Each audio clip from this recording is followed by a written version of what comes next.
Chapter number 5 विद्युत धारा का अपन अध्ययन कर रहे हैं। इसमें जो अगला टॉपिक है वो है अपने पास अति चालकता या सुपर कंडक्टिविटी इसको कहा जाएगा। कोई भी चालक है, चालक में चाहे धातु हो सकता है, क्या हो सकता है, मिश्र धातु हो सकता है। उसके ताप में यदि अपन कमी करते हैं तो उसके प्रतिरोध या प्रतिरोधकता का मान क्या होता है, घटता है। और एक निश्चित ताप पर जाकर प्रतिरोध या प्रतिरोधकता क्या हो जाती है, शून्य हो जाती है। उस निश्चित ताप को क्रांतिक ताप कहते हैं और इस प्रकार के पदार्थ को अतिचालक पदार्थ कहेंगे। और ये जो गुणधर्म होगा, इस गुणधर्म को अपन अतिचालकता कहेंगे। इंग्लिश में इसको सुपर कंडक्टिविटी कहते हैं। यानी चालक जो है उसके ताप में क्या करें, अपन कमी करें। चालक का ताप क्या किया, घटाया। तो चालक के ताप में कमी करने पर प्रतिरोध R और प्रतिरोधकता रो का मान क्या हो जाता है, शून्य हो जाता है एक निश्चित ताप पर। ये जो निश्चित ताप होगा, इस ताप को तो क्या कहेंगे अपन, क्रांतिक ताप कहेंगे। ठीक है। और इस प्रकार के पदार्थ को क्या कहा जाएगा, अतिचालक पदार्थ कहा जाएगा। और ये जो गुणधर्म होगा इस प्रकार का, इस गुणधर्म का नाम क्या होगा, अतिचालकता होगा। यानी किसी पदार्थ के ताप में या किसी चालक के ताप में अपन कमी करें तो चालक के ताप में कमी करने पर एक निश्चित ताप पर प्रतिरोध या प्रतिरोधकता का मान क्या हो जाता है, शून्य हो जाता है। उस निश्चित ताप को क्रांतिक ताप कहेंगे, पदार्थ को अतिचालक पदार्थ कहेंगे। और इस प्रकार का गुणधर्म जो होगा, उस गुणधर्म को क्या कहेंगे अपन, अतिचालकता या सुपर कंडक्टिविटी के नाम से क्या किया जाएगा, जाना जाएगा। अतिचालकता की जो खोज है वो सन 1911 में हुई थी और वैज्ञानिक थे कामरलिंग ऑनेंस। उन्होंने इसकी खोज की थी। उन्होंने पारा लिया था और पारे के ताप में कमी की। तो पारे के ताप में कमी करने पर ये 4.2 केल्विन जो ताप था, उस ताप पर अतिचालकता के गुणधर्म को क्या करता है, प्रदर्शित करता है। या इसके प्रतिरोध का या प्रतिरोधकता का मान क्या हो जाता है, शून्य हो जाता है। ठीक है। तो पारा यहाँ पर एक अतिचालक पदार्थ के रूप में क्या करता है, व्यवहार करता है। तो अतिचालकता क्या है, यानी किसी भी पदार्थ के ताप में जब अपन कमी करें तो कमी करने पर एक निश्चित ताप पर जाकर प्रतिरोध या प्रतिरोधकता का मान क्या हो जाता है, शून्य हो जाता है। उस निश्चित ताप को तो कहेंगे अपन क्रांतिक ताप। इस प्रकार के पदार्थ को कहेंगे अतिचालक पदार्थ। और ये जो गुणधर्म है, इस गुणधर्म को क्या कहा जाएगा, अतिचालकता कहा जाएगा। इसकी खोज सन 1911 में कामरलिंग ऑनेंस नामक वैज्ञानिक ने की थी। और पारा जो था उसका ताप जब उन्होंने घटाया था तो 4.2 केल्विन ताप पर पारे की प्रतिरोधकता का मान क्या हो गया, शून्य हो गया। यानी पारे का क्रांतिक ताप कितना था, 4.2 केल्विन था। और जो पारा है वो 4.2 केल्विन ताप पर एक अतिचालक पदार्थ के रूप में क्या करता है, व्यवहार करता है। तो ये कंडीशन अपने पास किसकी थी, पारे की थी।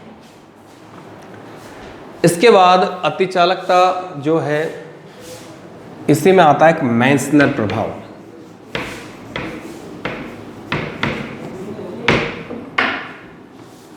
अतिचालकता में ही अपने पास क्या है, मेंसनर प्रभाव है। यानी अतिचालक पदार्थों के अंदर का जो चुंबकीय क्षेत्र है, वो चुंबकीय क्षेत्र अतिचालकता की अवस्था में क्या हो जाता है, शून्य हो जाता है। ठीक है। तो इस प्रकार का जो प्रभाव है, उस प्रभाव को क्या कहा जाता है, मेंसनर प्रभाव कहा जाता है।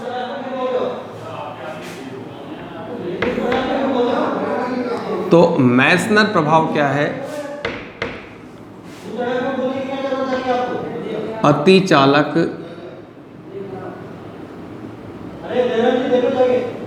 पदार्थ है। ठीक है। अतिचालक जो पदार्थ होगा उसमें चुंबकीय क्षेत्र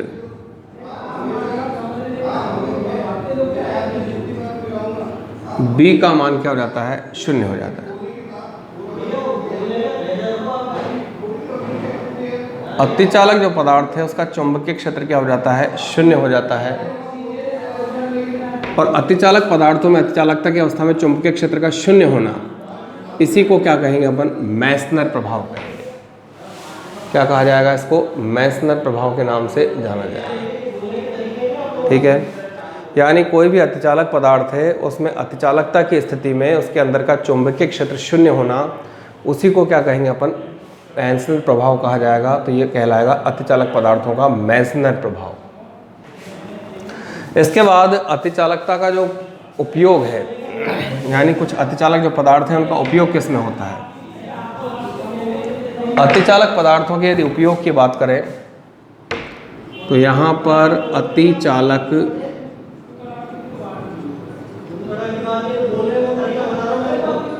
पदार्थों का उपयोग देखें तो पहला उपयोग तो क्या है, अतिचालक जो पदार्थ हैं उनके द्वारा सुपर कंप्यूटर्स का क्या किया जाता है, निर्माण किया जाता है।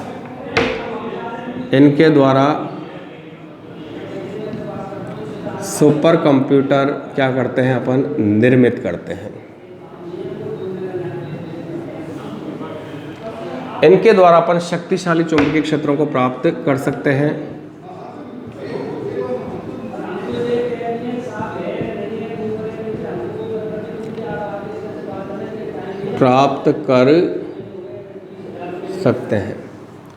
तो इनके द्वारा अपन शक्तिशाली चुंबकीय क्षेत्रों को प्राप्त कर सकते हैं। ठीक है, एक तो सुपर कंप्यूटर इनके द्वारा बना सकते हैं, शक्तिशाली चुंबकीय क्षेत्रों को क्या कर सकते हैं अपन, प्राप्त कर सकते हैं।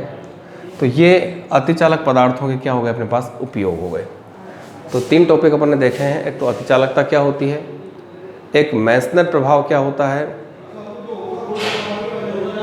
ठीक है, और एक क्या है, शक्तिशाली चुंबकीय क्षेत्र के नाम से अतिचालक पदार्थों के उपयोग क्या हैं। तो 3 है, अतिचालकता क्या होती है, मेसनर प्रभाव क्या होता है, ठीक है, और तीसरी जो चीज़ आती है वो तीसरी चीज़ है अतिचालक पदार्थों के उपयोग किस में होते हैं। सुपर कंप्यूटर बनाने में अतिचालक पदार्थों का उपयोग होता है, शक्तिशाली चुंबकीय क्षेत्रों को प्राप्त करने में भी अतिचालक पदार्थों का क्या होता है, उपयोग होता है। तो इस प्रकार से ये अतिचालकता एक इम्पॉर्टेंट टॉपिक है। अतिचालकता किसे कहते हैं, मेसनर प्रभाव क्या होता है और अतिचालकता का उपयोग क्या है। इसके बाद अगला जो टॉपिक है इसमें वो आता है अपने पास विद्युत सेल।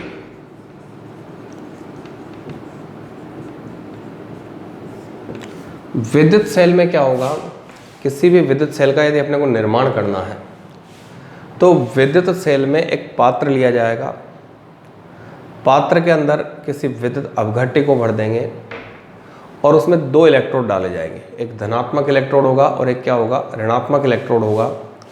यानी ये एक पात्र हो गया,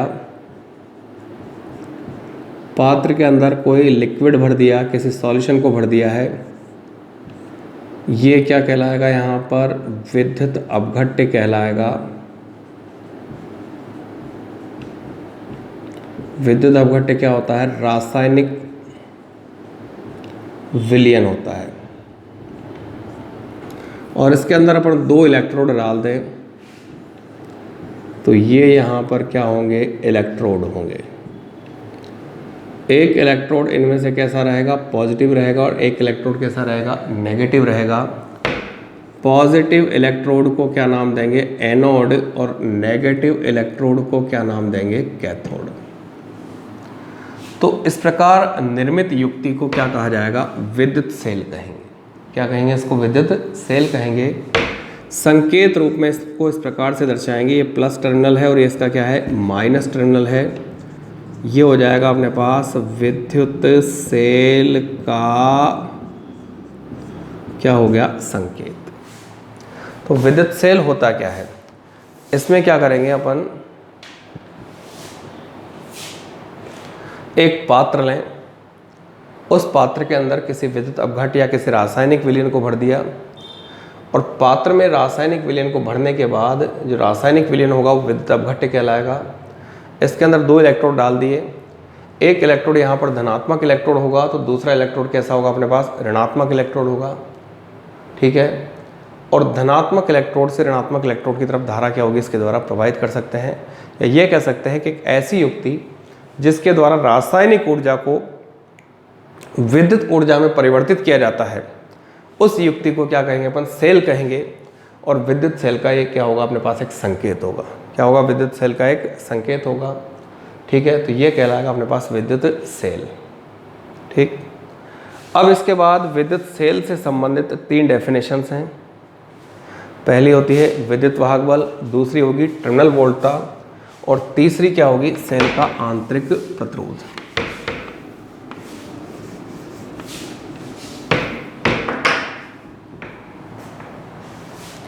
तीन डेफिनेशन।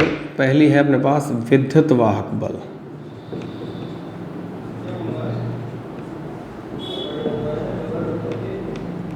दूसरा क्या है, टर्मिनल वोल्टता, और तीसरा क्या चीज है, सेल का आंतरिक प्रतिरोध। इसको स्मॉल r के द्वारा क्या करेंगे, अपन व्यक्त करेंगे।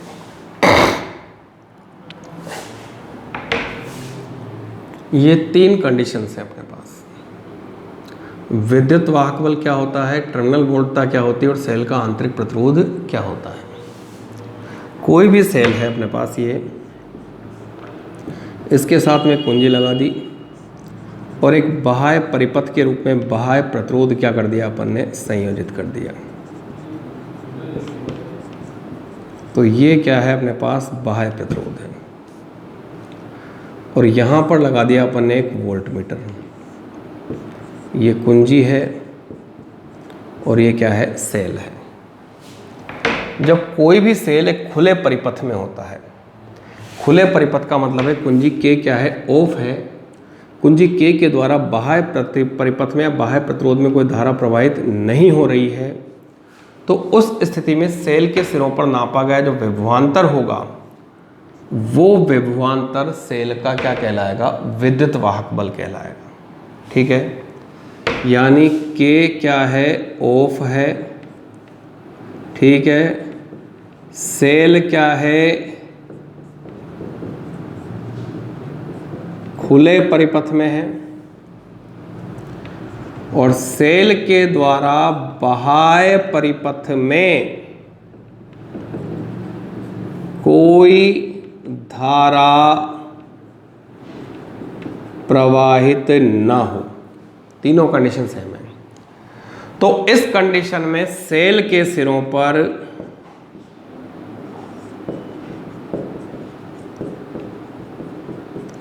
मापा गया विभवांतर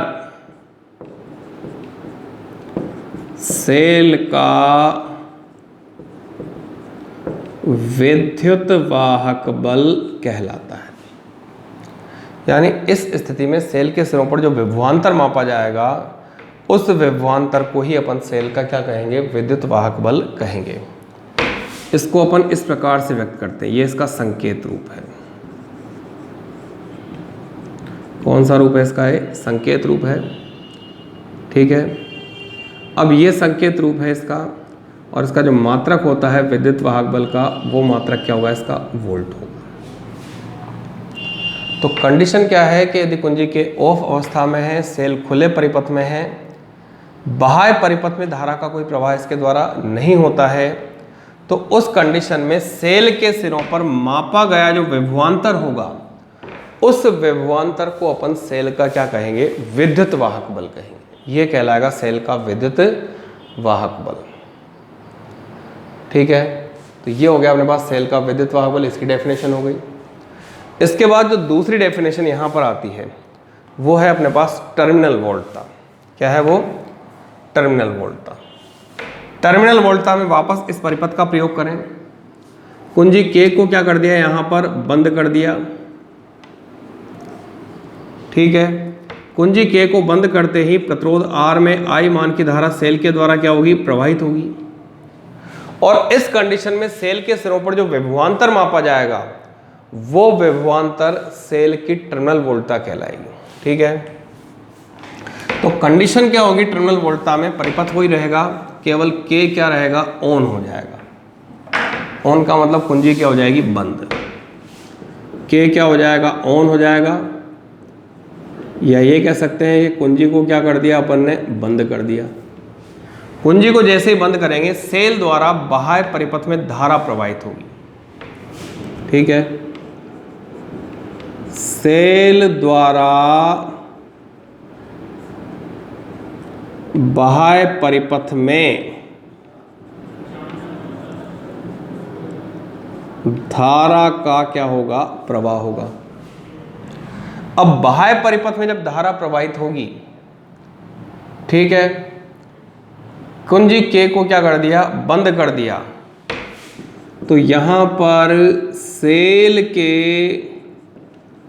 सिरों पर मापा गया विभवांतर V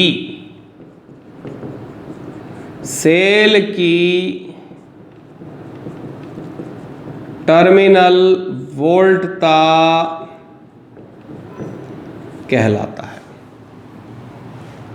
और टर्मिनल वोल्टता को अपन कैपिटल V के द्वारा क्या करेंगे, व्यक्त करेंगे। यानी यहां से यदि अपन टर्मिनल वोल्टता का संकेत देखें तो क्या होगा, V होगा, और V का जो मात्रक होगा वो मात्रक क्या रहेगा, वोल्ट रहेगा। क्या रहेगा इसका मात्रक, वोल्ट रहेगा। तो कंडीशन क्या हो गई कि टर्मिनल वोल्टता के केस में जो अपने पास परिपथ है, एक सेल, एक कुंजी और एक बाह्य प्रतिरोध को जोड़ा गया है और सेल के सिरों पर एक वोल्टमीटर लगाया गया है, तो यहाँ कुंजी K को क्या कर दें अपन, बंद कर दें। कुंजी K जब बंद हो जाएगी तो सेल द्वारा प्रतिरोध R में धारा का प्रवाह क्या हो जाएगा, प्रारंभ हो जाएगा। और प्रतिरोध R में यदि धारा का प्रवाह प्रारंभ होगा तो उस कंडीशन में सेल के सिरों पर जो विभवांतर मापा जाएगा, तो सेल के सिरों पर मापा गया जो विभवांतर होगा, उस विभवांतर को ही अपन क्या कहेंगे, सेल की टर्मिनल वोल्टता के नाम से जाना जाएगा।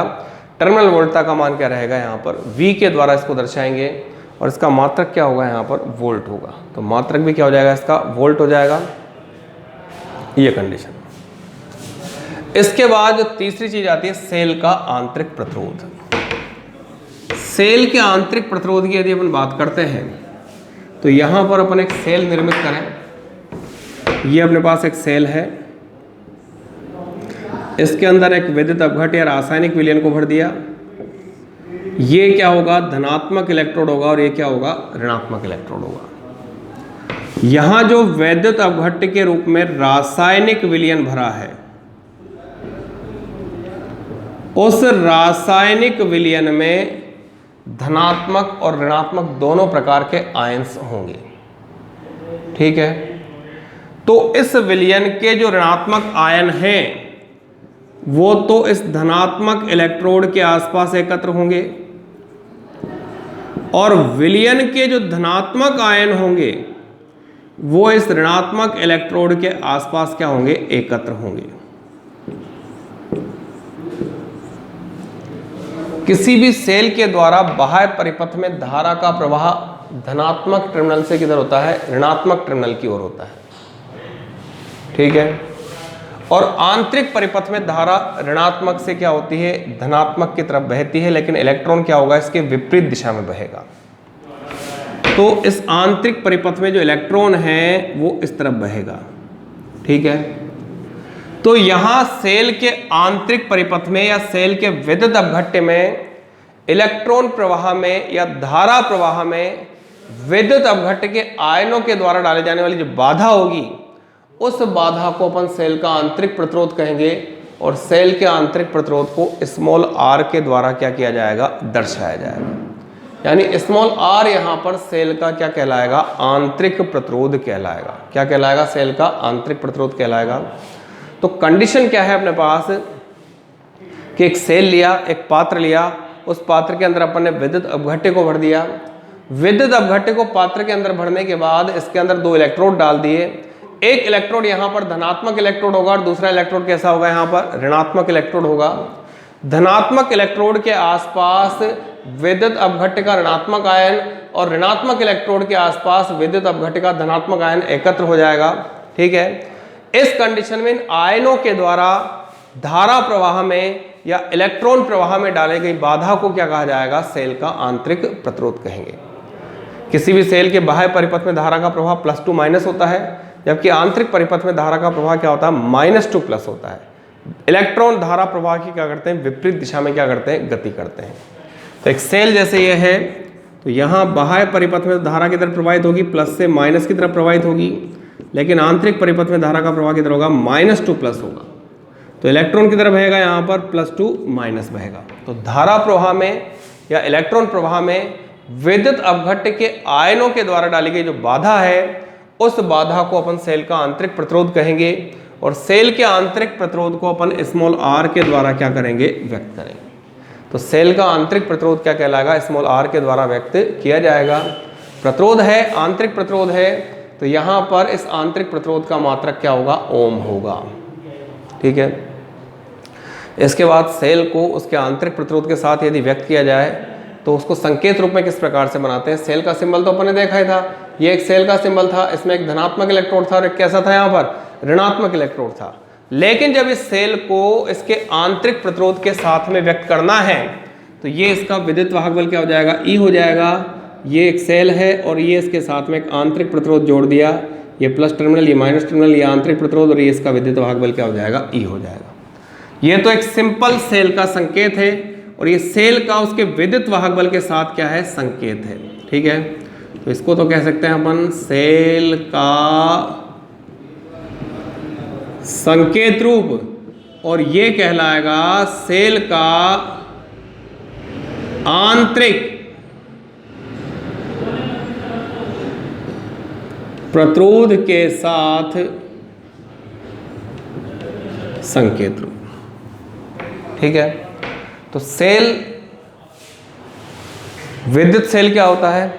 एक विद्युत ऊर्जा को रासायनिक ऊर्जा में परिवर्तित करने वाली, और रासायनिक ऊर्जा को विद्युत ऊर्जा में परिवर्तित करने वाली जो युक्ति है, ठीक है, रासायनिक ऊर्जा को विद्युत ऊर्जा में परिवर्तित करने वाली युक्ति को सेल कहेंगे। निर्माण किस प्रकार होगा? एक पात्र लें, पात्र के अंदर अपन क्या करते हैं? विद्युत अपघट्य को भर दें, विद्युत अपघट्य के अंदर क्या करते हैं? 2 इलेक्ट्रोड डाल दें, एक धनात्मक इलेक्ट्रोड होगा और दूसरा कैसा होगा? ऋणात्मक इलेक्ट्रोड होगा। ठीक है। तो इस प्रकार की एक क्या बनाया जाएगा? यहाँ पर सेल का निर्माण किया जाएगा। तो ये क्या होगा? अपने पास एक सेल होगा, विद्युत सेल इसको कहा जाएगा। संकेत रूप में इसको इस प्रकार से व्यक्त करेंगे, और सेल के आंतरिक प्रतिरोध के साथ में इसको इस प्रकार से क्या किया जाएगा? दर्शाया जाएगा। विद्युत वाहक बल क्या होता है? जब कोई सेल खुले परिपथ में होता है, सेल द्वारा बाह्य परिपथ में धारा का प्रवाह नहीं होता, तो सेल के सिरों पर नापा गया विभवांतर क्या कहलाएगा? सेल का विद्युत वाहक बल कहलाएगा। जब कोई सेल बंद परिपथ में होता है तो सेल के सिरों पर मापा गया विभवांतर क्या कहलाएगा? टर्मिनल वोल्टता कहलाएगा। उसको V के द्वारा व्यक्त करेंगे, और सेल के विद्युत अपघट्य के आयनों द्वारा धारा प्रवाह में या इलेक्ट्रॉन प्रवाह में डाली गई जो बाधा है, उस बाधा को क्या कहा जाएगा? सेल का आंतरिक प्रतिरोध कहा जाएगा। ठीक है। यानी विद्युत वाहक बल की कंडीशन में तो बाह्य परिपथ में कोई धारा प्रवाहित नहीं होती, और टर्मिनल वोल्टता की कंडीशन में बाह्य परिपथ में धारा का क्या होता है? यहाँ पर प्रवाह होता है। तो ये अपने पास क्या चीज़ है? विद्युत सेल है। विद्युत सेल से संबंधित 3 डेफिनेशंस हो गई। विद्युत वाहक बल हो गया, टर्मिनल वोल्टता हो गई, और सेल का क्या हो गया? अपने पास आंतरिक प्रतिरोध हो गया। तो आज अपन ने जो टॉपिक पढ़े हैं उसमें अतिचालकता है, मेसनर प्रभाव है, अतिचालकता के उपयोग हैं। ठीक है। उसके बाद विद्युत सेल है, विद्युत सेल से संबंधित 3 डेफिनेशंस हैं। ठीक है। सेल का विद्युत वाहक बल, सेल की टर्मिनल वोल्टता, और सेल का आंतरिक प्रतिरोध। इसके बाद सेल का सिंबल है। तो सेल का जो सिंबल है वो सिंबल क्या है अपने पास? ये एक सिंपल सेल का सिंबल है, और यहाँ पर इसको विद्युत वाहक बल E के द्वारा डिनोट किया गया है। और यहाँ जो दूसरी चीज़ है वो क्या है अपने पास? ये एक सेल है, सेल के प्रतिरोध या आंतरिक प्रतिरोध के साथ उसको क्या किया है? यहाँ पर दर्शाया गया है। तो ये दूसरा सेल का सिंबल है यहाँ पर। इनमें किस प्रकार कोई समस्या हो तो विद्यालय प्रबंधन से संपर्क करने का कष्ट करें। धन्यवाद।